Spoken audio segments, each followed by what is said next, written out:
Audible is the leading provider of spoken word entertainment and audiobooks, ranging from bestsellers to celebrity memoirs, news, business, and self-development. Every month, members get 1 credit to pick any title, plus 2 Audible originals from a monthly selection, and access to daily news digests from the New York Times, the Wall Street Journal, and the Washington Post, as well as guided meditation programs.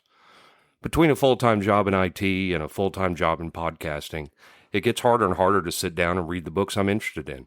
This is where Audible comes in. I can listen on my daily commute, relaxing, or while out running errands and still get in the books I've been wanting to get into. You can download titles and listen offline anytime, anywhere. The app is free and can be installed on all smartphones and tablets. Now you can try Audible risk-free with a special 30-day free trial by visiting audibletrial.com/nerdery and murdery. That's audibletrial.com/nerdery and murdery. Don't let your busy life get in the way of that great book you've been wanting to read. Go get your free trial of Audible today. This podcast is sponsored by BetterHelp. This is Geoffrey, and we've talked about many times before that I experience problems and struggles with my mental health, and really without a healthy mind, being truly happy and at peace is hard. The good news is therapy does work. It's helped for me, but what is therapy exactly? It's whatever you want it to be. Maybe you're not feeling motivated right now and would like some tools to help. Or maybe you're feeling insecure in relationships at work, or you're not dealing well with stress. Whatever you need, it's really time to stop being ashamed of normal human struggles, and it's time to start feeling better because you deserve to be happy. And now you don't have to worry about finding an in-person therapist near you to help. BetterHelp is a customized online therapy that offers video, phone, and even live chat sessions with your therapist, so you don't have to see anyone on camera if you don't want to. It's much more affordable than in-person therapy, and you can start communicating with your therapist in under 48 hours. So join the millions of people who are seeing what online therapy is really about. It's always a good time to invest in yourself because you are your greatest asset.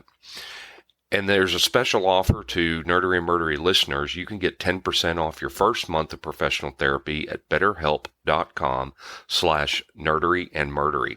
That's betterhelp.com/nerdery and murdery.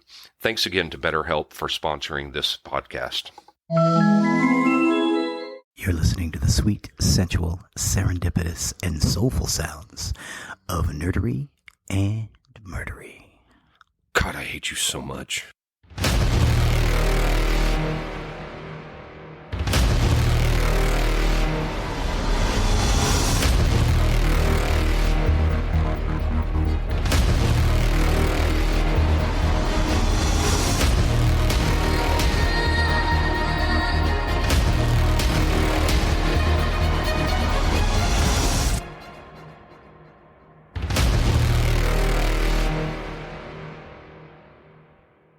All right.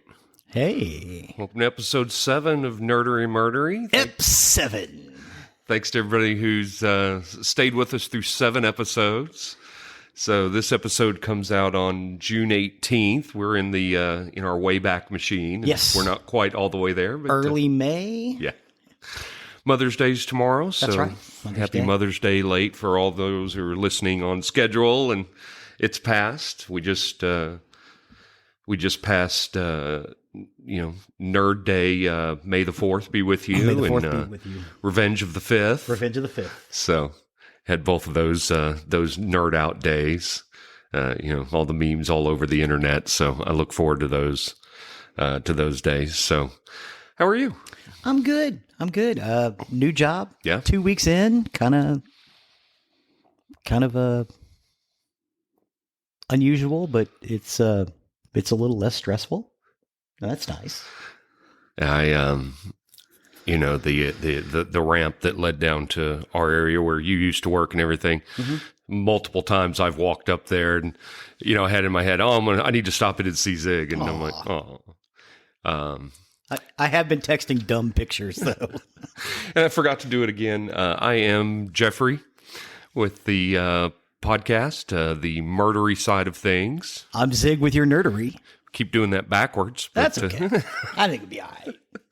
I guess we do, but yeah. So it's been a little sad as I've walked up because I'm so used to just being able to stop by and talk and have our normal conversations. Yes. So Conversations that sound a lot like what we sound like on the podcast. right.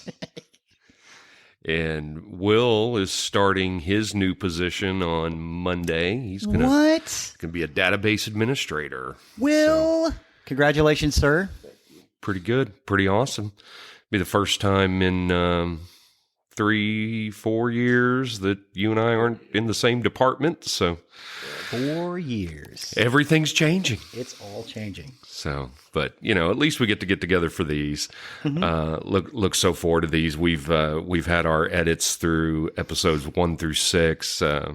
They're all scheduled for release. Our trailer is out, and I'm so excited because I had to share with y'all that we are listed on Apple Podcasts, Spotify, Google Podcasts, Amazon Music, Stitcher, and iHeartRadio. So our trailer's out there now. When they get released, everything will show up on those. So your favorite podcast platform, and we've already cracked Will up. Was it the Yeah, I'm going to do it for everyone, too. Yeah. Will's trying to cover himself up over there, but just couldn't do it. A little giggly. So I do. Again, this was your idea. It's true. I did. I wanted to wait for episode 10, but I just couldn't do it. I couldn't help myself. I brought everybody gifts. What? I see the little bags. Yes, you can open your bag. I brought everybody gifts. I've been waiting for this ever since I got here. It appears to be a mouse pad with nerdery and murdery on it. We have our official nerdery and murdery mouse pads. This will be an edit point. This will be an edit point while Will takes some pictures, or maybe we'll just leave it in while he takes some pictures. We can get video.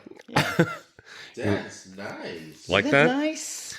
Thank So you. I actually got that idea on the last episode when Will said, "Do you have an extra mouse pad?" And I didn't. And so I was like, you know what? I'm going to get everybody official Nerdery and Murdery podcast mouse pads. And thank you, sir. once we get to where we're doing merchandise, we can put this as official merch swag. So haven't quite done that yet. And again, I'm gonna go give him a big hug and kiss, but I can't because I got microphones in my way. And I was going to wait till episode 10, but I've got to get these gifts out too. What? That's for William. What? And for Zig. I just hit the mic. And I got one for me too, so. It's a cup! Oh, wow. But look at it. It's got my name on it! It's got your name and the show name on it. Nerdery and Murdery. Nice. Look at that. So we have official Nerdery and Murdery cups too with our names on it. Okay. So I thought these were really cool. So hope y'all enjoy. Just wanted to. I'm transferring the contents of my cup right now. You might want to do that in the kitchen. Yeah, that's probably. Those cups. I'll save that for the next episode. Don't just pour. Yeah, I'm going to switch on the next episode. So yeah, I hope y'all enjoy those. These are great. I thought they were really cool when I found a site that would do these, and I kind of wanted to. If you notice, with the exception of the yellow, because I didn't have them in yellow, they're show colors. They are our show colors. So I've got my blue, and you've got your red, and then you've got the black. So it's all in our logo. So these are nice too. Ooh, I like that locking mechanism. This is nice. Good. I'm glad y'all enjoyed it. So thank you. Just little gifts. That's so sweet. Thanking y'all for doing this verklempt. show with me. Helping a dream come true of doing something like this. So this is a lot of fun, and not to toot our own horns, but I've been listening to it, and I think it's really good. Yeah. I had to listen to him, of course, when we do the edits, got to find the edit point and everything. Mm-hmm. And yeah, I don't want to be egotistic about it at all, because people might hate it. Mm-hmm. We might be the only ones that actually like this. Who knows? Yeah. I think our last episode, I think that's going to be kind of the tail of the tape there because we so just nerded out. Yes. Just really didn't really have a flow. It was just talk Star Trek. Yeah. And we did. But yeah, I think I think it's been really enjoyable.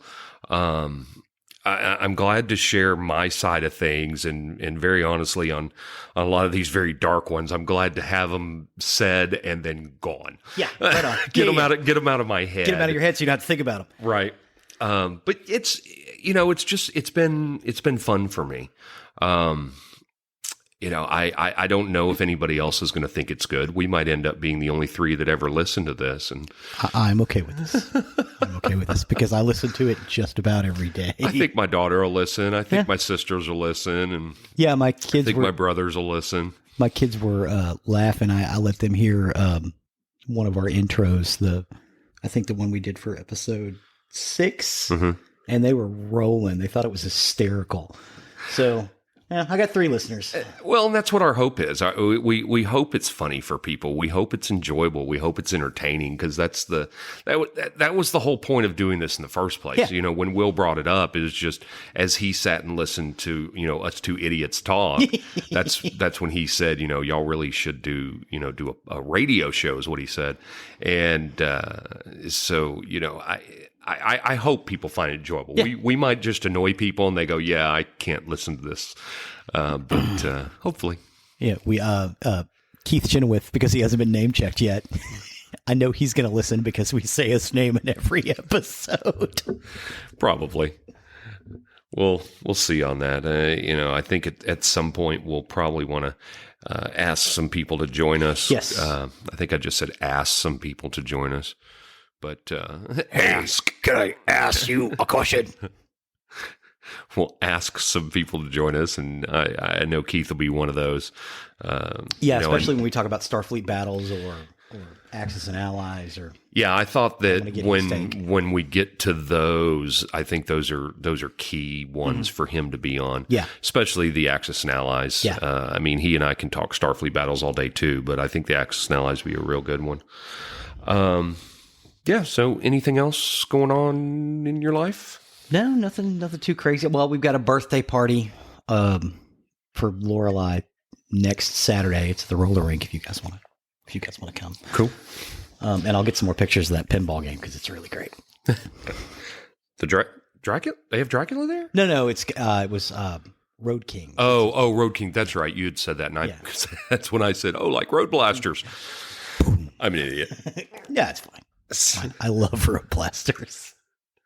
I did too. There was one at the Chuck E. Cheese over in White Settlement that I used to play religiously. I would just go over there just to play that game when I was a teenager. Well, mine were like we talked about in that episode. Mine were always the arcades and the 7-Elevens. That's where I always went to go play my video games. So, summers of enjoyment sitting in a dark arcade. In a cave. Yeah. In a cave. Riding my bike up to the mall to sit in a cave and play or watch people play video games. What was the mall, or what was the arcade in Hewlin Mall called? I know it was Spaceport and Ridgemar. Spaceport was Ridgemar. Hewlin, it wasn't Aladdin's Castle. No. It was, I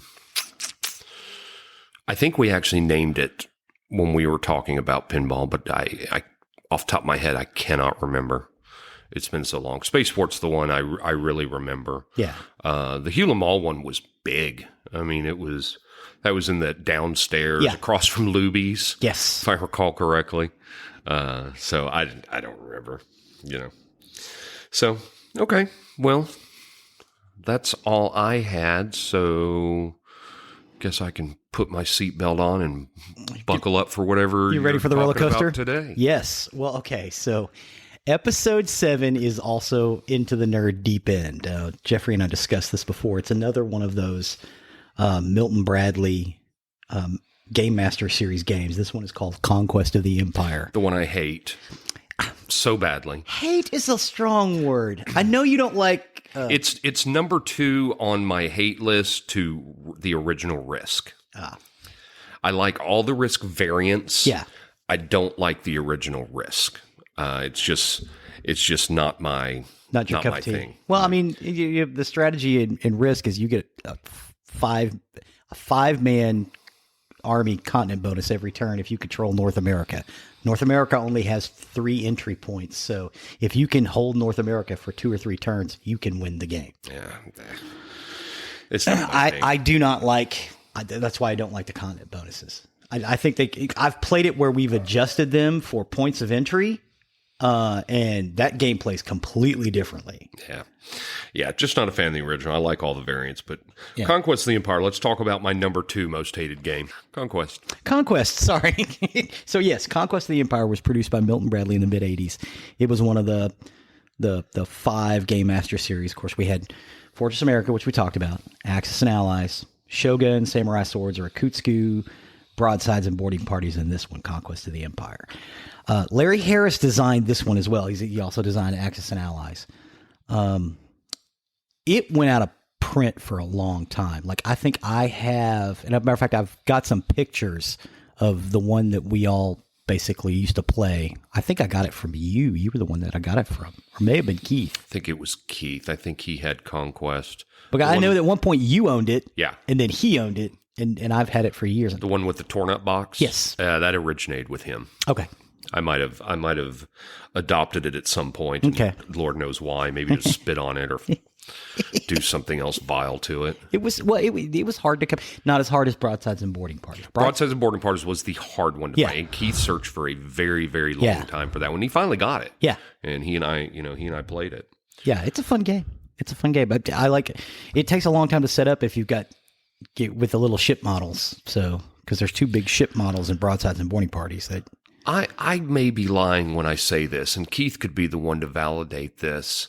And because I could be thinking of an entirely different game, but I can't remember if he got a copy off eBay or if it was earlier than that, or if that was the game that I was up at my old high school visiting an old teacher friend of mine, late Mr. Housewright. Loved him. And there was a game in the teacher's lounge that I know I ended up telling Keith, oh my God, hey, I found this game. And he said, yeah, you need to ask if we can have it. Yeah. And we did. We got it. And I really don't remember if it was Broadsides or Diplomacy. It was one of those 2 just happened to be in the lounge. So I'd have to ask him. So like I said, I could be lying that it was Broadsides, but I remember he did acquire it at one point. Yeah, because I played it with him. Did you? Yeah. And I thought it was a great game. If you guys are out there and you can find it, Broadsides and Boarding Parties has never been reproduced. Conquest of the Empire has. And that's why it was so hard to find, because that was the one they didn't reproduce. Yes. Well, it's such intricate little pieces for that ship model, and meh. Yeah. But Conquest, and I think we mentioned this when we talked about Fortress America and Shogun. I didn't dislike Shogun like I did Conquest, because Conquest was really kind of the one that was more difficult as far as this goes. Yeah. I'm used to being able to build up armies. Yeah. And you really can't do that in Conquest, and it's hard for me to turn my mind to that, where this is definitely an Ameritrash game. It's conflict right off the bat. Yeah, absolutely it is, and that's so when I say hate, I mean that's kind of the crux of it right there. Hate because I'm not good at it, So that's kind of where I get with it. It's just not overly fun for me when it's something that I'm just not good at. I think I've only ever won it once. I don't care about win or lose. Yeah, you just want to play well. I want to play well. Yeah. I don't care if I lose. Yeah. But I do. I want to play well. Yeah. I've lost many games. Yeah, it's fine. But as long as you put in a good effort, you're okay with it. Right. And I'm the same way. As long as I can put in a good effort, and give as good as I got, I'm happy. Oh, Eagle Games did finally re-release this game in 2005, and they fixed one of the rule problems. And I know it was a fix that a lot of people used. There was a catapult rule. We'll get into that here in just a minute. I want to give some background on the game itself. So it's called Conquest of the Empire because it's set during the Roman Empire after the death of Marcus Aurelius. It depicts the struggle around the Mediterranean as rival Caesars try to take over the Roman Empire.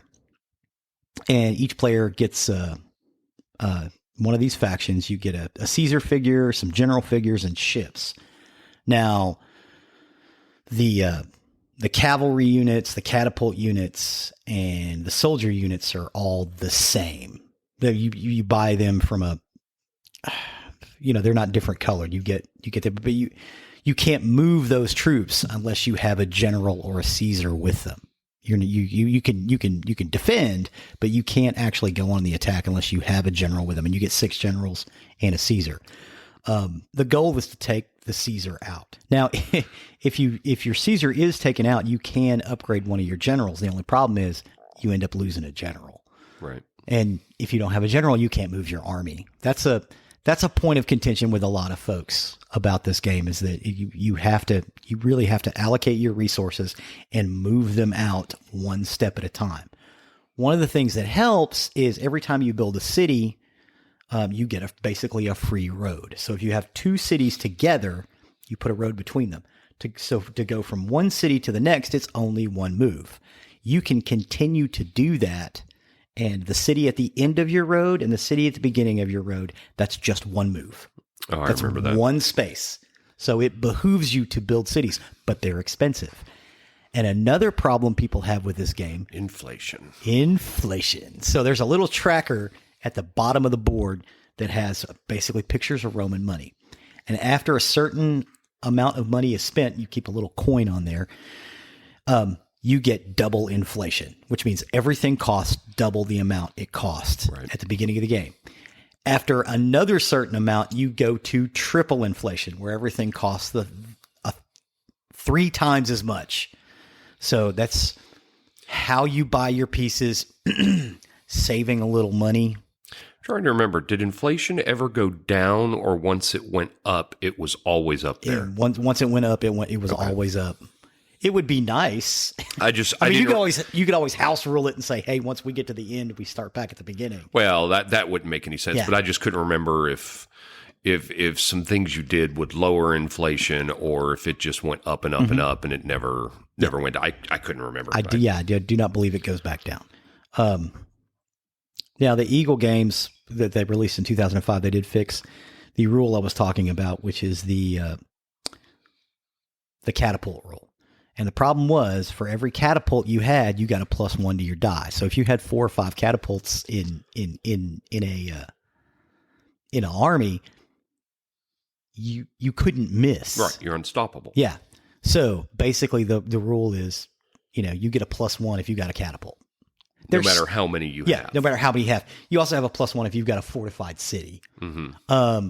So the catapult is still, even with that variation of the rules, is still a powerful weapon. Sure. Yeah, it's still a great weapon because it still hits really well. But it's not. You can't basically win the game just because you have the most catapults, which is, it's not cheating, but okay, I'm going to tell on Keith. Keith had a strategy where he would take a general, put him on a boat, and fill the boat up with catapults. And he called it the Mediterranean Hammer. Right. It's not cheating. It's not cheating. No. He was following the rules. Perfectly within the rules. Perfectly within the rules. But yeah, he could whoop you with that. Sure. With that hammer. It's a strategy. Anything within the rules, if you find a strategy that fits within that, it works. There was things, I'll move over to Starfleet Battles for a minute. There were things in there that this is where Starfleet Battles was so similar to what people know as Star Trek. You know, Captain Kirk, always knew these little intricate things that you could do with a starship, like, have their access codes to take down their shields and blah, blah, blah. Starfleet Battles had very similar things. If you read through the rules and knew them, I mean, become an absolute rules lawyer, there were things you could take advantage of. And it wasn't cheating. It was playing within the rules, but taking advantage with how things work. One of the things that that the Federation had an advantage on is their photon torpedoes were very long range. And a strategy you could do, and it was actually called the Kaufman retrograde, nice, was to start moving your ships backwards and fire away. Oh, yeah. You keep firing at those photon torpedoes, and you're going farther and farther away from your enemy, who can't hit you. It can't get to you at all. Or if they do, they're hitting you with such low damage, you can just sit there and pummel at them. Just soak it up. Yeah. And there were things like that, in just about any of the games we had. If you knew the rules really, really well, you could come up with a strategy that was just death. And this Mediterranean hammer strategy, or as I like to call it, the Keith strategy, he could. I had a great army built up, and I had Africa and the Middle East. Oh, the game takes place around the Mediterranean. I did take a picture of the old box that we had, a couple of the pieces, and a picture of the map so they can see it. We'll get those uploaded. They're a little dark, but it's a beautiful map. I had all of South America. I believe I was up into Spain, or I'm sorry, not South America, Africa, North Africa in the south, and parts of Spain, all the way up into the Middle East. And he decimated me with that. Just decimated me. And I had a great game going, but it didn't occur to me when we were playing. And I think this was the first or second time I played the game. It didn't occur to me that he could, that you could do that. And it was, Well, where Keith's forte is he becomes a rules lawyer very quickly and knows the ins and outs of them. Yep. And it's no small thing that I'm saying here. He's a very, very good strategist. Yes, very good. He's a very smart man too. He's very smart. I would say a better strategist than I am. And I consider myself a pretty damn good strategist when it comes to these games. He's better than I am. I can get him, I can take him, and I can beat him in games. Yeah. But he's really, really good at games. Yeah, it's hard to beat him. That's why we like to play with him. Yes, it's a challenge. It is. It's not. It's no small feat that like when we won that Fortress America round, and it all came down to that one dice roll. We were pretty happy about that because it was hard. Right. Yeah, Keith's not an easy opponent. No. And that's where I talk about, I don't care if I lose. Exactly. I just have to be able to play the game well because it's fun to play. Yes. Granted, I'm a massive competitor. Yeah. And I'm itching to win, but it doesn't make it any less fun for me if I lose, as long as I played the game well and had fun. I want to give my all, and if I did pretty good, I am okay with that. Right. Yeah. And sometimes I will get bored and try to do a route. Yeah. Where I hit everybody on the board. Yeah. Called Ziggy nuking the board. I love to nuke the board. No, you do. It's so much fun. Like the time we were playing zombies, and you were so fed up with how poorly you were faring, somehow you unleashed a horde on everybody. I don't remember how it was, but it was, it was suddenly a horde of zombies that you had unleashed on the board, and it was basically, there was no way we could win. I laughed so hard I almost threw up.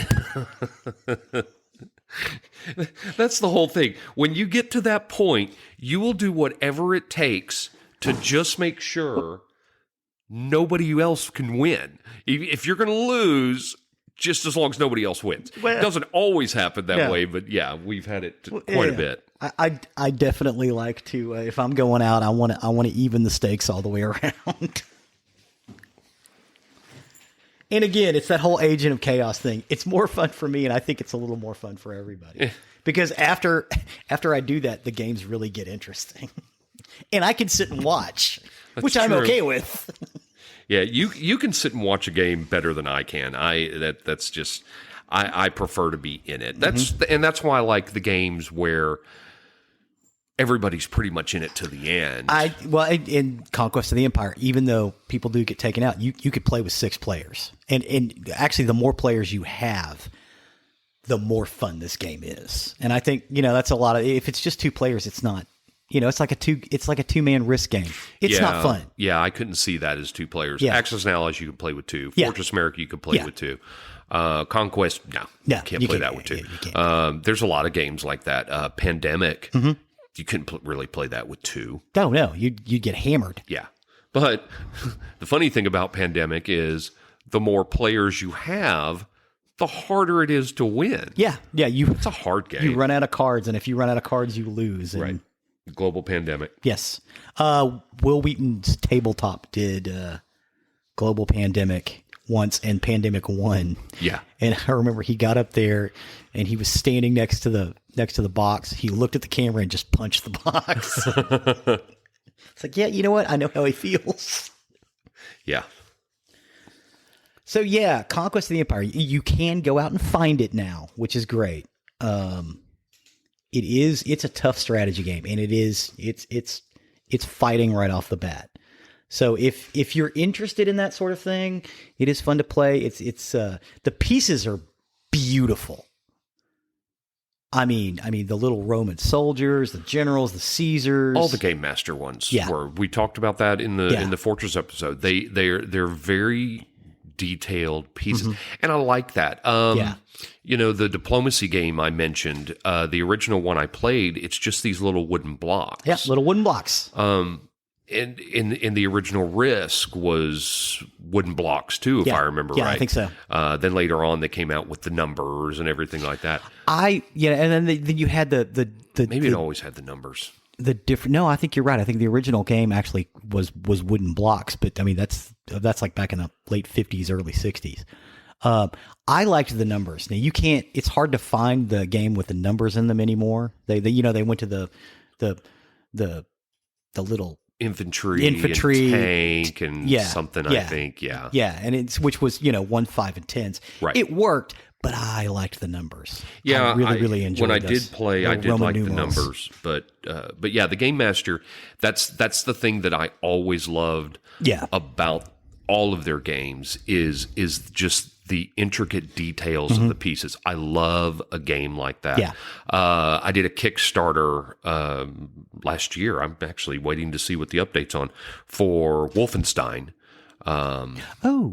Based on the video game Castle Wolfenstein, the most current version of it. And it's a castle builder. That you build the rooms out, and you have to watch how you go around because the more noise you make, it can alert guards. Oh no. But the thing I really liked about the Kickstarter, which is why I joined it, is the pieces are very intricate. They're beautiful pieces. Castle walls. So I mean, it's very 3D-ish, 3D game that I can't wait to get because I just want to play it. Oh yeah, we need to play that. Fallout. That's another one that has some very beautiful pieces to it. Yeah. If you're looking for players, I'm in. I figured you would. I bought it full well knowing. Well, I'm still waiting on Return to Dark Tower. Oh yeah. I did the Kickstarter for that too. So Dark Tower. Oh, and it's beautiful. It's beautiful. It's got the Return to Dark Tower. Man, we ought to do a segment over this game. Over Dark Matter Tower? of fact, whenever I get it, I think we ought to do an episode over the original and the new. Yeah. But the new one has an additional feature where you drop these skulls into the top of the tower, and at some point at random, the tower could spit all of them out, and does something weird to the board and whatnot. Yeah. So there we go. Future episode for you. Okay. Sorry, we had to take a pause there. Yep. Zig thought one of our dogs was in somebody else's yard, but it was just Chelsea next door with the dog. So all good. So yeah, Dark Tower. I think that would be a cool thing to cover, especially after I get the new one. Oh yeah, because we can compare. Yes, we can compare. Although it's been a long time since I played the original Dark Tower. Oh, me too. But I haven't forgotten anything about it. I loved that game as a kid, and I only knew one person that had it. It was expensive originally. It was very expensive. Same person that had the Dark Tower that I played also had a Vectrex. Yes, no. They had a Vectrex, and I loved playing that thing. Oh wow! Talk about old school video games. I mean, Vectrex was barely old. Excuse me. Atari was older than Vectrex. Vectrex came out after that. Yeah, but it that's was, one of the old ones. Yeah, it was a. Do you know what a Vectrex is, Will? It was a self-contained cabinet. It was only, I don't know, maybe 1.5 feet tall and maybe 1 foot wide. Yeah, it had a vector display monitor in it. Yeah. So like the Star Wars vector game. That. Yeah. You could play a bunch of those games on it, and you could take it with you. Had cartridges, if I recall correctly. You could take it with you. That was one of because the Atari, you had to cart a TV around with you to connect up to. Yes, but this thing had its own. It had its own display. It was a vector display. Atari, Intellivision, and ColecoVision. ColecoVision. Were the kind of the three quote unquote big ones. Yeah, but Atari was the big boys.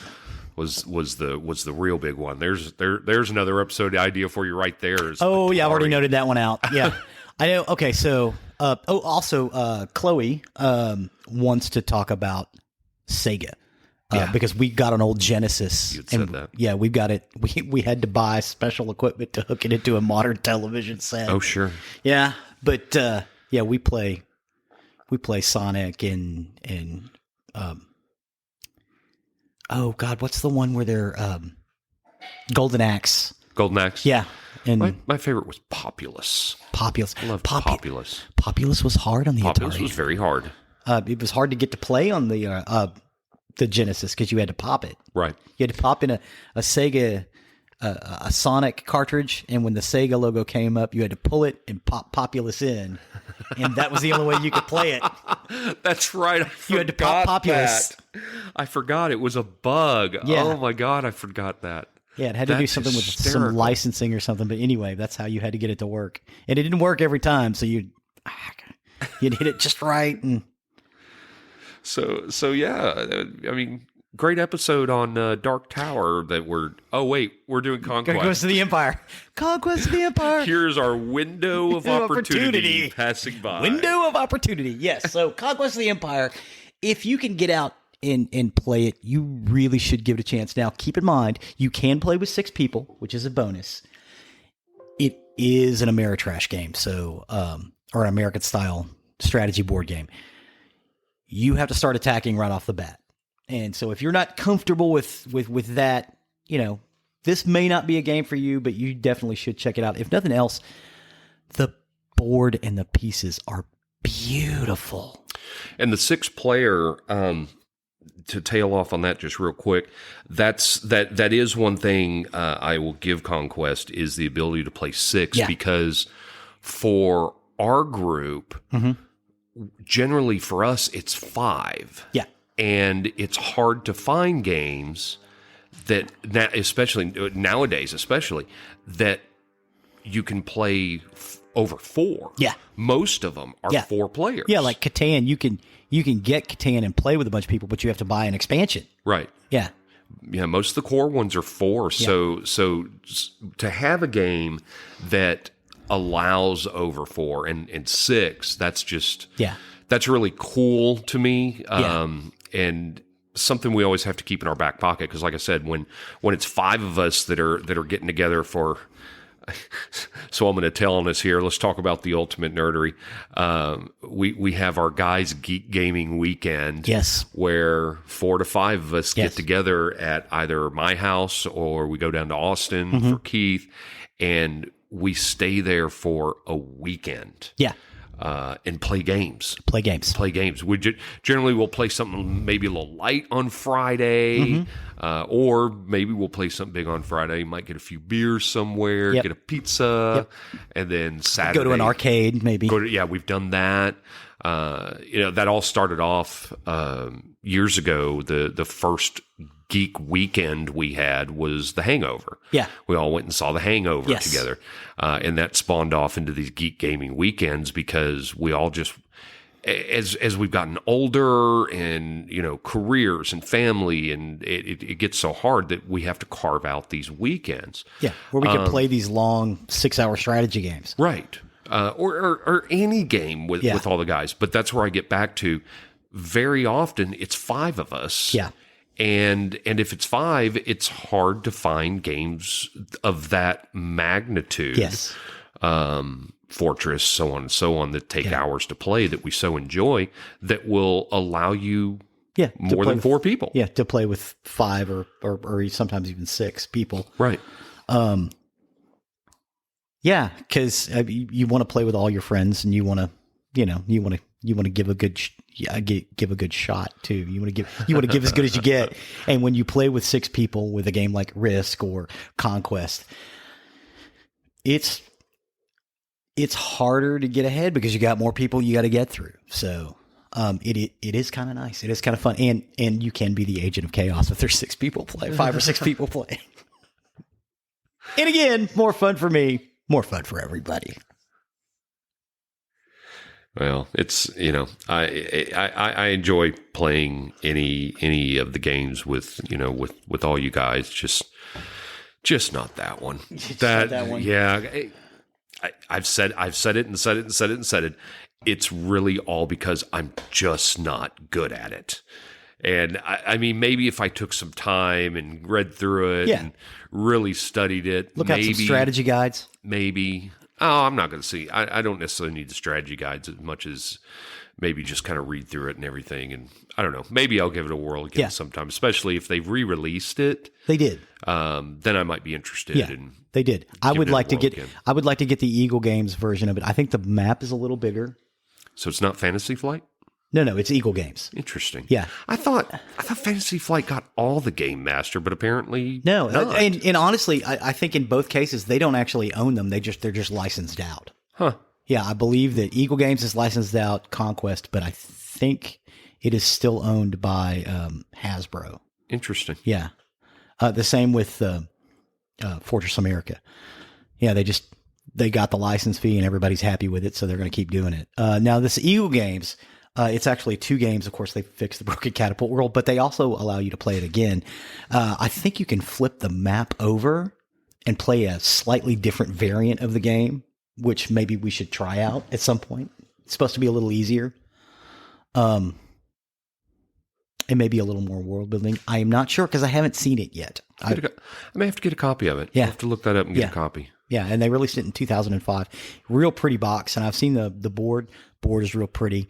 The only problem I've got with it is the pieces are a little bigger, so they don't quite fit. I've seen if you go to Board Game Geek and they'll give comparisons. The little intricate pieces, every bit as beautiful as the old pieces. Actually, they're a little more detailed, right? But they're also a little bit bigger, so they don't fit as well on the board, on the spaces on the board.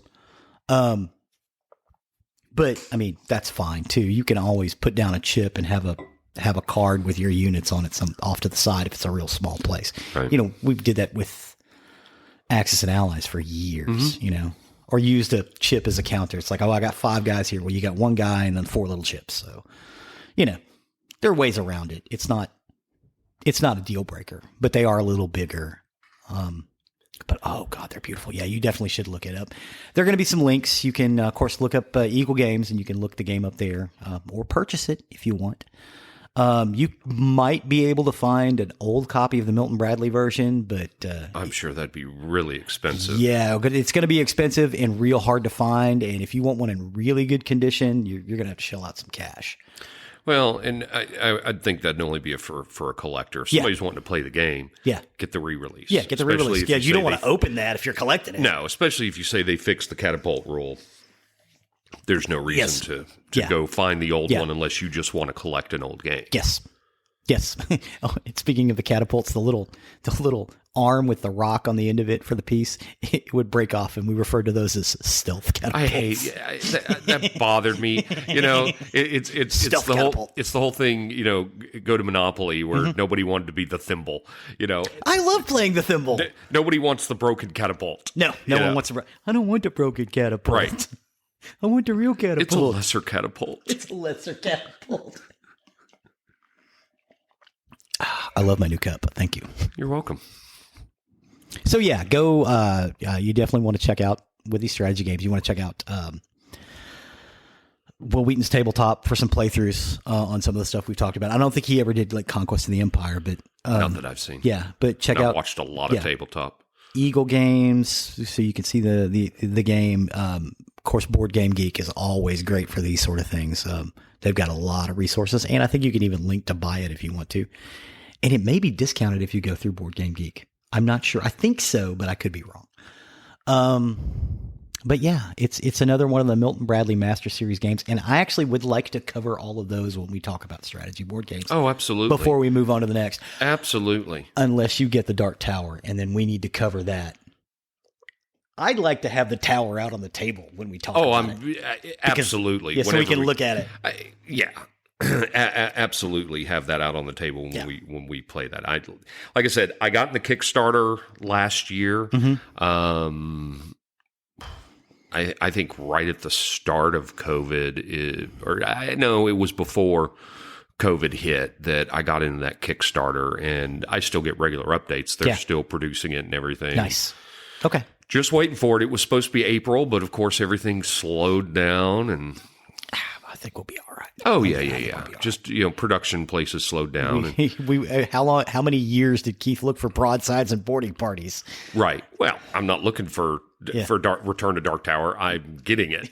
Yeah, but what I'm saying is I guarantee you the wait is less than he had to wait for that. Oh yeah. Hopefully the current chip production shortage is not affecting it. So yeah. We'll see. Yeah. Well, I mean, okay, so the old game wasn't computer controlled. It was just a light. Yeah, it was a light that it had an internal table is not what I'm looking for. Like a switch. But no, and it's like a not rotary a dial. Switch. It's not a dial. It was a cylinder inside the tower. Okay. And as you did different things and plug things into the little code on the base, then it would do a random light up, and it could either be brigands or the dragon or treasure. This one is going to be. You did not want to get that dragon. No, unless you had the sword, I think. God, it's been so long. This new one is going to be a lot more high tech. Right on. Yeah. Well, I mean, it was late 70s, early 80s? Early 80s? 80s is when I played it. Yeah. So, yeah. Yeah, like I said, I don't think I knew any. No, that's not true. David Patterson, a friend of mine, name checking David Patterson, I think had it. And we played it at his house a couple of times. So Up in his house. And again, we're covering Conquest of the Empire. So yes. Shout out to Conquest of the Empire. Sorry, Milton Bradley. Or I'm sorry, Eagle Games now. But yeah, go give that bad boy a shot. Check it out, peoples. I think you will be delighted. I think you've actually convinced me maybe to get a new copy and give it another shot. So. Yeah, well, and I am dying to play the other game because I haven't seen anything about it other than some text. You could play a secondary game on it. All right. Well, I went into this thinking I'm just going to hate this the whole time, and I'm going to hate talking about this game. But you've intrigued me enough that I may have to throw down and get me a copy. Right on, and we can play it. Yeah, hopefully with our boys. Awesome. Well, thank you, sir. Thank you. No, I appreciate it. You changed an old man. So. Cool. All right. Well, then with that, I'll take over on my side. We're getting into murder. Murder. If you're ready. I'm always ready for some murder. Wait. Okay, scratch that. Yes, I want to hear the story. Yeah, you might want to edit that a little bit. So the story I'm covering today, there's several stories that I'm talking about coming up, and then of course this is one of them that I'm shocked I didn't know this story before, because I've got some that were national news, and I just boggles my mind that I didn't hear anything about stuff just like this, and this is just one of them. So this is the story of Robert William Fisher. Okay. And my references that where I got all my information, I got it from Phoenix New Times, some stuff off Wikipedia, unsolved.com, murderpedia.org. I love Murderpedia. I got some stuff off Murderpedia anyway. I got, there was a documentary, Where is Robert Fisher, on Amazon Prime. Okay. And finally, my sister Shelley for letting me know about the story in the first place. Shout out to Shelley. Right. She was the one that told me. So yeah, Robert William Fisher, he was born on April 13th, 1961, in Brooklyn, New York, to William Fisher and Jan Howell. Okay. His family moved to Tucson, Arizona, where I'm from originally. Tucson. And that's where he went to high school with his two sisters. And in 76, his parents divorced. According to family and relatives and friends, the divorce was very turbulent and unsettling to Robert. Okay. So he was, 14, 15, somewhere around there? In 76, I didn't give the month, so 15 years old. He apparently had some after effects of the divorce. He spoke of it with coworkers, and once confided in a friend that his life would have been different had his father not left the family. Right on. So it sounds like it was, a pretty bad divorce. Yeah. There was somewhere that I read, and I didn't have it, that I think that I read that his mother just said he was very, very sad for a time. So it's very traumatic for him. William enlisted in the U.S. Navy and tried to become a SEAL, but he failed. Okay. That's not that common. No, that's not that uncommon. Most people wash out of the SEALs. Right. But, you still get to be in the Navy. Oh, they don't kick you out of the Navy. No, but he failed to be a SEAL. So he instead went into medical, and he worked as a surgical catheter tech. Okay. He was, I don't have good memories of catheters. No. He was a respiratory therapist, and he was also a firefighter. Oh, cool. He said that he was an avid outdoorsman, hunter, and fisher. So Robert Fisher was a fisher. Well, of course. Why not? As you would. In 1987, he married Mary Cooper, and they moved to Scottsdale, Arizona, which was once described as one of the safest places in America to live. You lived in Scottsdale for a while, didn't you? No, I was in Phoenix. Okay. Glendale. I lived in Glendale. Yeah. So one of the safest places in America's, and I put in my notes that was foreshadowing in case you thought this was going to be a fairy tale with a happy ending, because it's not. Aww. One of these days you're going to tell a story where nobody gets hurt and nothing happens. I'm going to be like, what? Maybe I'll save that for April Fools and just surprise you with April it. Fools. And everybody has a happy ending and loves life, and they go away. Yay! I'm missing the murder. And then they killed everyone. So Robert was married to Mary. His family... Did anybody ever ask her, Mary, why you bugging? No? Okay, go ahead. I'm sorry. You're an idiot. He snorted. Robert's family described him as a cruel and distant control freak. Oh. So apparently this marriage didn't go very well. I did have that it's interesting in later news reports that Mary's father called Fisher a good father and that he missed him terribly. You'll find out why they miss him. Okay. And he said that Fisher loved his kids and loved his family. So in the documentary, they showed quite a few of the news reports of the family after what happens. And it's I found it very interesting that he was described as a cruel and distant control freak, but Mary's father thought he was a good father. And I don't know. I found that a little weird. The FBI agent who was interviewed for the documentary, he said that Mary's family was hoodwinked. Oh, okay. Well, I can kind of see that. Kelsey's, that's my oldest, her boyfriend, Tyler. I always liked him. I think he's a nice guy. I like Tyler. I have an affinity for that kid. Right. Whereas I probably didn't for some of the other ones. He's a good kid. Oh, yeah. No, I'm with you. The documentary also did show some really kind of troubling home videos. I was really kind of disturbed on these, knowing how this story is going to go. It showed in some of the videos him yanking his infant son up by his arms. Ooh. Yeah. Very controlling of his daughter. Very, very controlling. And he really kind of acted like a tough guy in the videos. Oh, yeah. He'd be...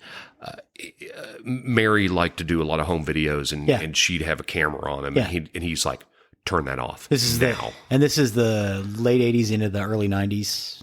87 is when they married. Okay. All right. So this is right in the wheelhouse of the home video stuff.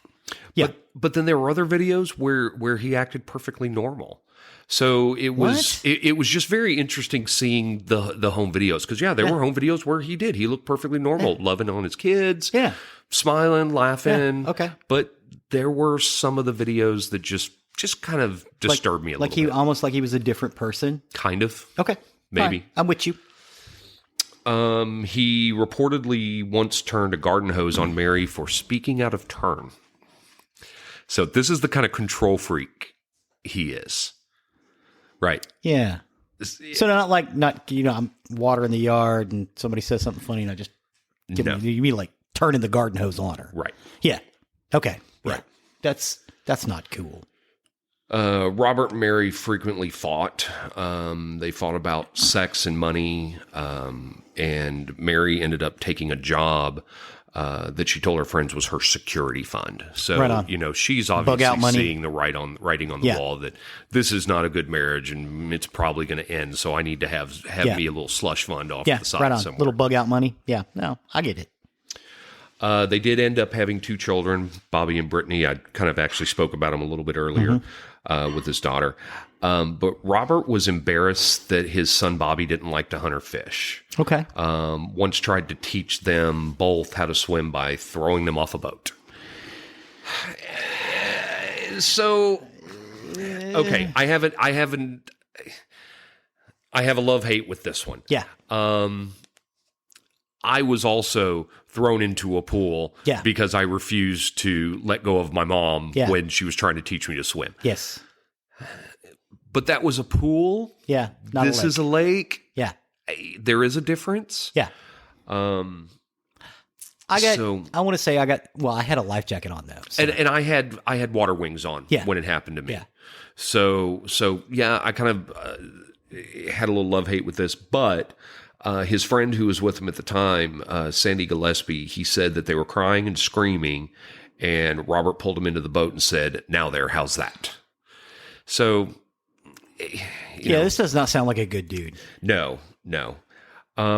Despite all of this, Robert tried making people think he was a devoted family man. Okay. So it's all about appearance. It absolutely was about appearance for this guy. Okay. If you could see him, it was all about that. Okay. Mary's mother, Jenny Cooper, told investigators later that Fisher didn't socialize often with family because of fear of getting too close to people and losing him. Okay. Goes back to the divorce. Yeah. He lost his father, so he had this giant fear of losing people. Yeah. So he never got close to people. Right on. Robert's mother, Jan, told investigators later that she, his mom, had been a yes sir wife to Robert's father and never stood up to him. Okay. She said she saw similar behaviors early in Robert's marriage to Mary. Yeah. And actually talked to Mary about her concerns. Yeah. The documentary said that Robert's mother told Mary that Mary just had to learn to deal with it and be firm with Robert. She said that Robert's father was the exact same way. Wow. So, so she's telling you just kind of got to be steady, firm with him. But I don't know. A family friend also once stated that Robert's family bore a striking resemblance to that of Robert's childhood. So, as I didn't get a whole lot of information about his family life when he was a kid, everything leads me to believe that it was kind of a little rough in his home. Yeah. I like I said, I didn't get a whole lot of information on that. Yeah, the cycle wasn't quite broken, as it were. No. Back to Robert being an avid outdoorsman, friends started noticed him having disturbing behavior on hunting trips and other outdoor activities. Did they say what kind of disturbing? Yes. Okay. So I have two things here. Okay. The first one, I'm not a hunter.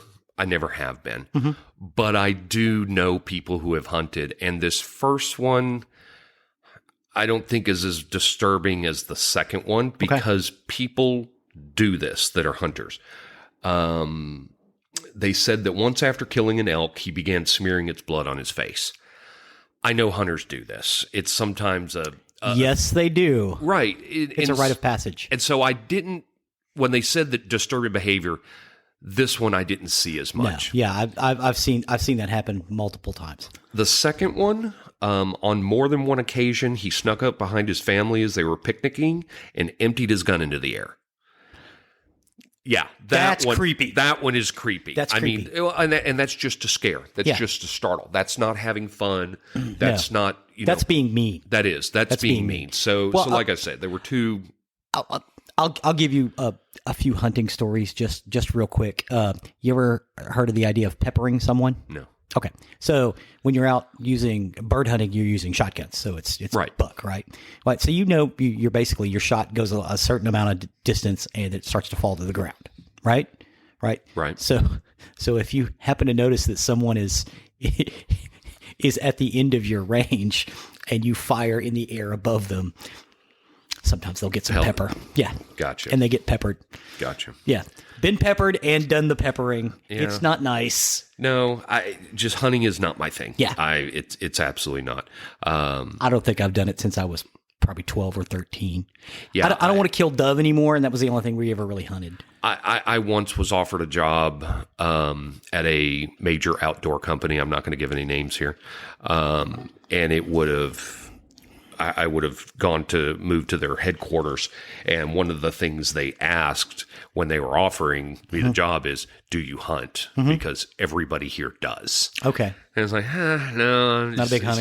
I'm just not, I have about no fishing? problem eating meat. I like to eat deer. I wouldn't say Delicious. that I like fishing, but I have fished. Yeah. I grew up around lakes and I grew up in boats. And so I fished, but just hunting with bows, rifles, that's not me. That's not me. So well, and it's back when I was a kid, it was the sort of thing that everybody did. But now it seems like a lot of your hunters are all real hyper masculine and super aggro, and it's like that's really not my. No. Yeah, I don't want to do that. Yeah. Thanks. Appreciate you. Yeah. Out. Yeah. I'm out. Yeah. So the smearing the blood, I understand that. Yeah. Maybe to some people it may be disturbing, to some people not. Yeah. But the gun in the air, that definitely. Yeah, a little dot on your face. Yeah, I've seen it happen. Then we go forward to 1998. Okay. And the Fishers went to their pastor for marital counseling, as Robert confessed to an affair. Oh. Okay. Yeah. In 2000, he told a coworker that he had sex with a prostitute he met in a massage parlor. Okay. And was afraid it was the cause of a UTI he had in December of 2000. Oh. So, yeah. So this guy's stepping out. Yeah. He's stepping out, his maybe family. bringing something home. Yeah. There was a former neighbor, Wade Renscock. Rather unfortunate name. Renscock. Wade. He was on the documentary. He said that the Fishers didn't have a happy marriage. He said, quote, "They screamed constantly. Everybody heard it. Yeah. You could hear it in the house next door. And you never really heard him scream, which is kind of weird. He had a way about him, but you never heard him scream. You always heard his wife screaming things like, 'You're worthless. I could have done better without you. We should get a divorce.'" Okay. Wade also said that there were epic fights where Fisher would disappear for days at a time. He would go camping by himself. Robert William Fisher. Yeah. He would go camping by himself. Okay. There's a lot to be said with being by yourself out in the woods. As someone who grew up out in the woods, it's kind of nice. I don't know if I'd want to go camping by myself. That just seems a little dangerous. Agreed. Yeah. Not. Spend a couple of hours out in the woods by yourself. Not being a hunter or a camper, Yeah. but yeah. Robert told a hunting companion that he was renewing his commitment to his faith in marriage. Okay. Because he could not live without his family. Right on. Meanwhile, Mary had said to several friends she was going to file for divorce. Right on. Robert's sister actually said in the documentary that for Robert, divorce was not an option. Oh, because of what happened to him as a kid. A little more foreshadowing there. Yeah, right on. So at 10:30 p.m. on April 9th, 2001, a neighbor reported hearing a loud argument coming from the Fisher home. And just over 10 hours later, at 8:42 a.m., the house exploded. Exploded? Exploded. The front, let's see. Wait. Exploded as in boom, or exploded into flames? Getting there. Okay, sorry. Okay. Firefighters were immediately dispatched. The front brick wall had collapsed, and neighboring homes felt the explosion for a half mile in each direction. Whoa. There was a series of smaller explosions that happened while the fire department was on the scene. Okay. And they believed that was either rifle ammunition or ammo. paint cans going off. Yeah, paint cans or ammo. Well, and he was a hunter, so he's going to have ammo in the house. Firefighters had to fight a 20-foot high blaze from spreading to other houses. Wow. And there was a gas line from the house that had been pulled, and the gas that accumulated inside was ignited by a candle left lit hours before the gas filled the house. And gasoline was placed in the bedrooms. That's arson. There were 3 bodies inside: Mary, Bobby, and Brittany. Oh. Mary's throat was cut, and she was shot in the back of the head. Bobby and Brittany's throats were slashed from ear to ear. Police theorized they were murdered between 10:30 p.m. and 10:15 p.m. So again, the house exploded at 8:42 in the morning, I think it was. So gas was filling the house through that whole time. Gasoline was put throughout the rooms, and then a candle lit. Lit a candle and just so left. now you can imagine how big that explosion was. That's why. Yeah. That's a lot of fumes. Robert Fisher was seen on an ATM camera at 10:43 p.m. on April 9th. Mm-hmm. He withdrew $280. Mary's Toyota 4Runner could be seen in the background. And police initially reported that Robert Fisher was not a suspect and he was missing. This is where the father, Mary's father, was like, we miss him. We want him to come home. Police hoped he would show back up after hearing news of the fire and say, "Oh my God, what happened to my family?" Yeah. And Mary's parents were on the news begging for Robert to return. So this goes back to where they said that he would sometimes leave for days at a time to go camping after a fight. By himself. A big fight was heard. Yeah. He went off. He's gone. He's like, "I'm going to go camping." Right. So what's what they're happening thinking here? But police began theorizing that Robert had murdered his family and attempted to conceal the evidence because he felt threatened by Mary's intent to divorce, and he didn't want his children to go through what he went through as a youth. So that was going to be my next question. Why would you kill your own kids? But if he thinks he's trying to save him from something, divorce was not an option. On April 14th, Robert Fisher was named as the only person of interest, and Arizona Department of Public Safety issued a statewide bulletin for Fisher's arrest. Okay. Weapons were found in the remains of the house in a gun safe. Okay. But only Robert's .38 was missing, which he carried with him everywhere. So he carried a gun with him everywhere he went. Which people do that in Arizona. Arizona is open carry. I forgot about that. You don't have to have the license like you do here. Yeah. It's completely open carry in Arizona. On April 20th, the last physical evidence of Robert would be found. Mary's Forerunner and the family dog were found in the Tonto National Forest near Young and Payson, Arizona, which is about 100 miles north of Scottsdale. Okay. Are you familiar with this forest at all? I was not. I probably passed through it when I drove back from Phoenix back in January. Okay. Payson sounded familiar when I was going through this, but I don't remember. Okay. This was so off. A pile of human feces was found near the passenger door. Okay. There were dozens of caves nearby, but only one was searched. And this is also less than a mile from the Fort Apache Indian Reservation, which was also not searched. What? Why? I don't know.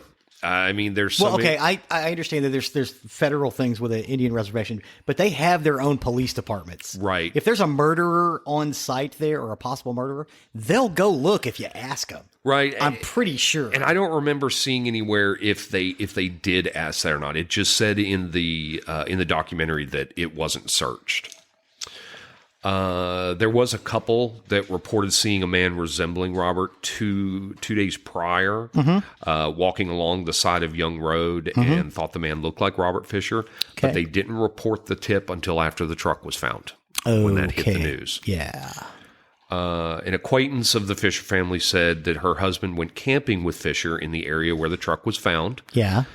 She said Fisher was very familiar with the area, and her husband believed that Fisher was scouting the area at the time. Okay. On the last time they camped out. On July 19th, an arrest warrant was issued in Phoenix, charging Robert Fisher with 3 counts of first-degree murder and 1 count of arson. Okay. He was also declared a fugitive, and a federal arrest warrant was issued by the U.S. District Court for the District of Arizona, charging him with unlawful flight to avoid prosecution. Okay. On July... So the local police and the feds are looking for him. Yes. Okay. Yes. State police, too. Oh, yeah, and the staties. Okay. On July 29th, 2002, Robert Fisher was placed on the FBI's 10 Most Wanted list. He was also put on America's Most Wanted Dirty Dozen list of its most notorious fugitives. Okay. The FBI has offered up to $100,000 for information leading to Fisher's capture. And as of April 2003, the FBI had received hundreds of leads, but were all found to be inconclusive or fake. There have been multiple sightings through the years, which would turn to nothing.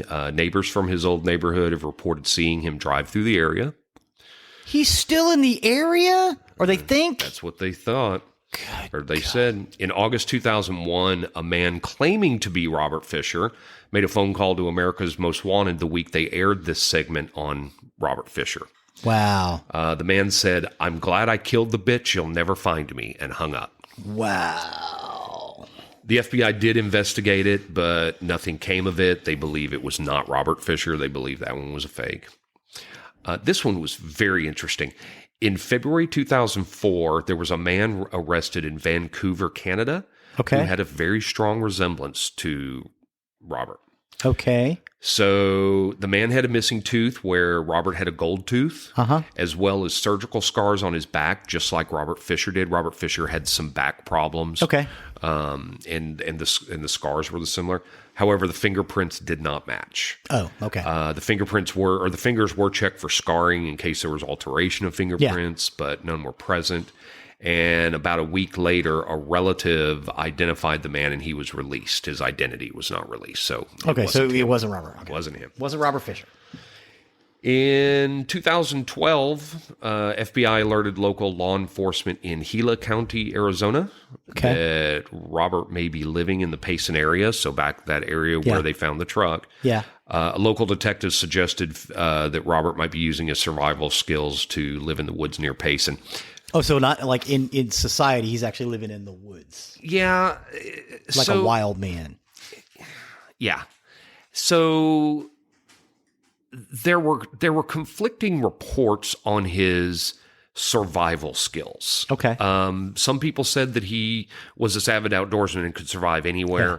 There were others that were like, no, not really. He was just... He talked big. Yeah, he talked big.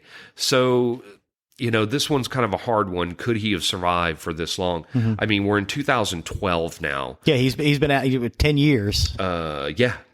No, more than 10. Was it? I have to actually go back. The house exploded in 2001. So 11 years. 11 years. Wow.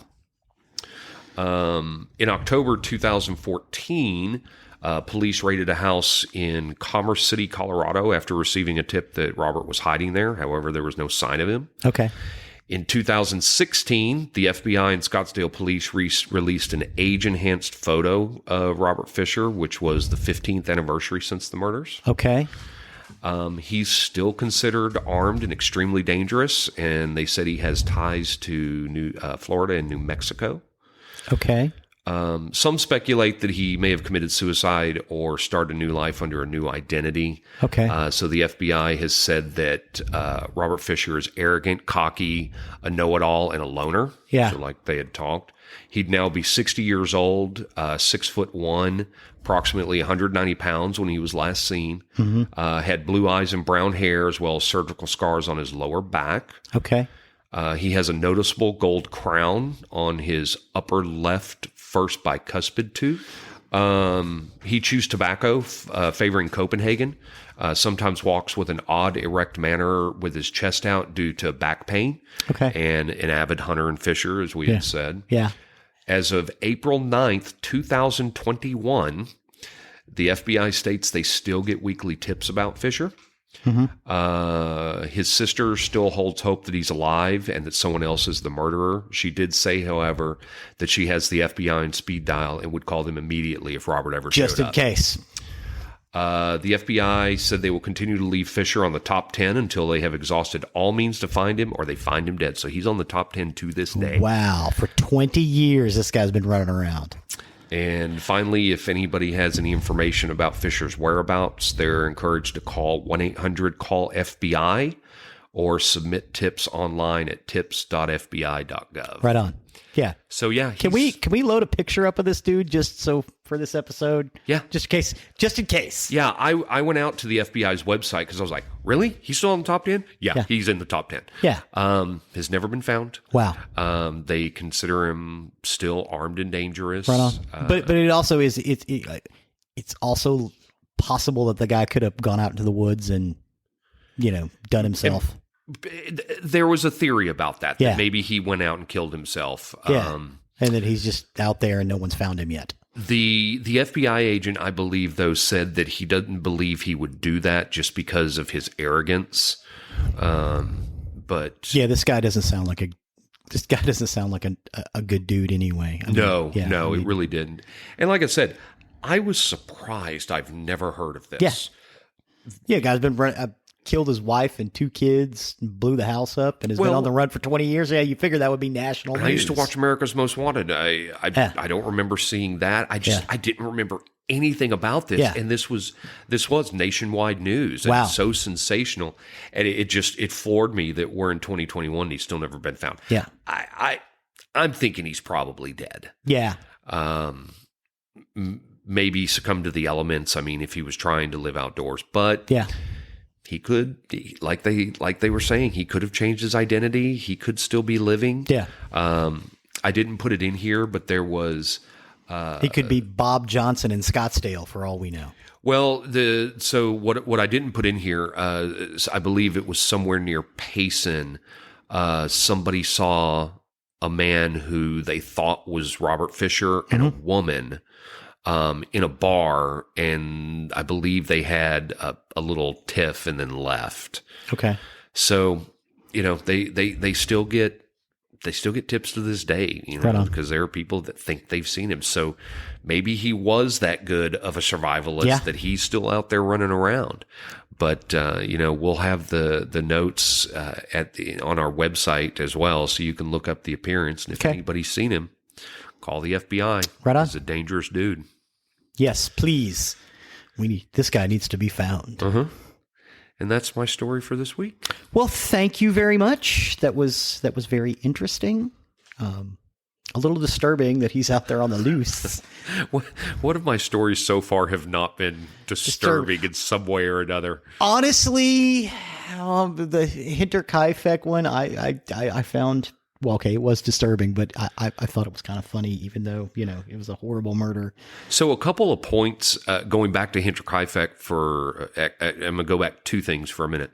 Number one, last week when I said, welcome to episode 5, it was actually episode 6. So I have to give that correction here. It's fine. I think we'll be all right. But something I missed for the Hinterkaifeck that I actually heard elsewhere, is I didn't read it anywhere, that the bodies that were in the barn were stacked on top of each other. Like cordwood. Yeah. And then covered. So I missed that in my research somewhere, but I heard it later. Maybe, you know what? Maybe they didn't have enough cover. Maybe.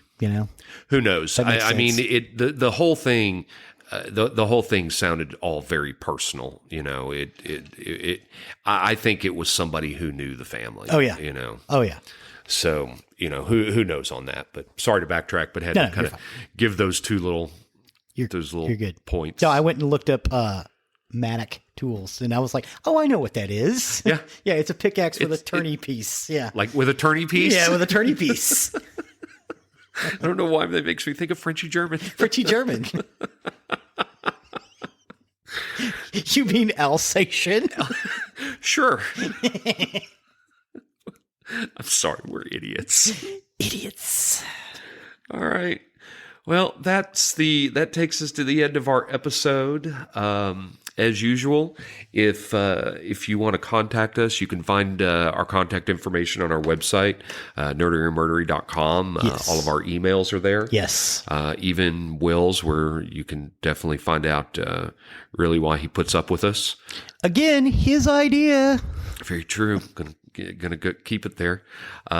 We also have our Facebook page. Been posting on there. We do have our Instagram and our Twitter, all of which you can link to from our website. Link off our website. I think so. Still working on putting things out there, but learning this whole social media thing outside of Facebook. I mean, I know Facebook. I don't know the others. I have to learn how to do all those. Yes. Well, I mean, I think I've got Instagram and Twitter to look at Star Trek pictures, pictures of spaceships. Well, I've really gotten into Reddit. I get so much off Reddit. But yeah, and we've got all of our podcast platforms that we will be posting on as of right now. Today, our trailer that we put out there is out there, and then the episodes will come out as they get released. You get to hear our theme song, which I love. I love our theme song. I do too. I can listen to that over and over again. Again, you can find us on Apple Podcasts, Spotify, Google Podcasts, Amazon Music, Stitcher, and iHeartRadio. Yeah. And with that, I guess that's it for this week. Yeah. So, I have been Zig with your nerdery. And I've been Geoffrey with your murdery. Cue the music.